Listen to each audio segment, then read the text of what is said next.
always heard that he was mainly a broker, but he was a good judge of dogs, and he knew where all the good dogs were. So he would,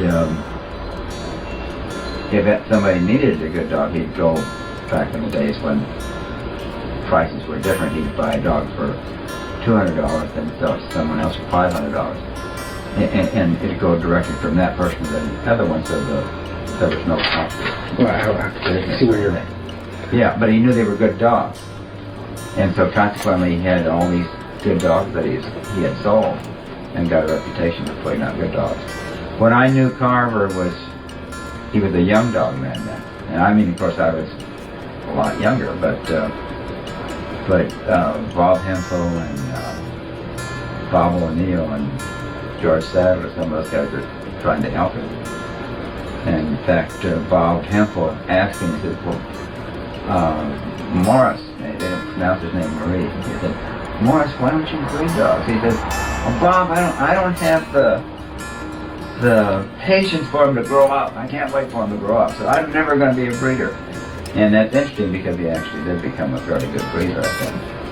But there was only a core of dogs that he was breeding himself.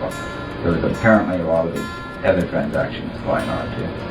Well, that's where I kind of get mixed up. Every now and then they'll say it's a Carver bred dog or whatnot. And to be honest with you, you really didn't see him, or if you looked at the certain pedigree, I couldn't figure out why they were calling it a Carver dog, other than he sold it.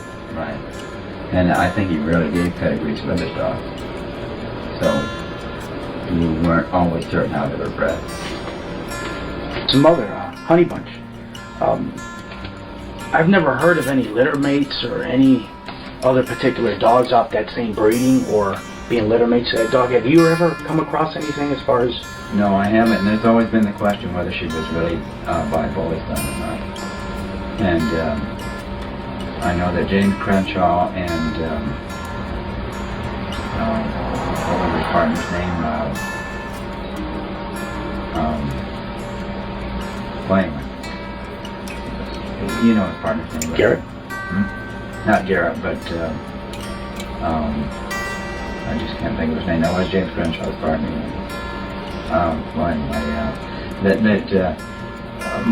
Martha told him to come get this female because now that it's right after Bully's son's match, he says now that Bully's son's quit, he's not going to be able to sell this female anyway. So it was a gift, and she turned out really great. Now I don't know if they knew about any brothers or sisters to her. See, I'd read somewhere about that and whatnot. The same thing that you're just saying. Mm-hmm. That at the time Bully's son had quit, and it's one of the reasons I heard it was even a gift that they didn't even buy the dog. Mm-hmm. You know, but who's to say? And that's why I'm just trying to find out if anybody has ever heard of any litter mates. And to my knowledge, as of right now, there's nobody ever had another dog off of that. Yeah, I hadn't heard of it. No, I've written the ADBA just to see if there's any dogs registered under that sire and dam, and other than Honey Bunch, they don't have anything as far as that goes.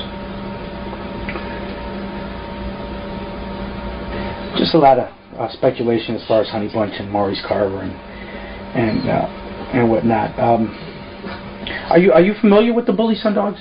Have you ever really worked with them particular type of dogs or see them a lot? I've seen them. I haven't worked with them. So what you do? The reason I'm asking is I'm asking maybe because of course we'll never know how she was really bred or if she was really bred the way she says she was bred. I'm looking for similarities as far as maybe if you can, since you've seen a lot of Bully Son dogs, is she typical of a Bully Son dog? From people that I've seen, people I've talked with have seen her said that she was. She had similar disposition. And of course she had ability. And so I suspect that she probably was bred that way. I'm not happy about that because I'm not high on Bully Son. A Jeep I love. You know, both dogs I know only by reputation. But so I'm not eager to have him be a grandson of Bully Son. But I think that's probably the way it was.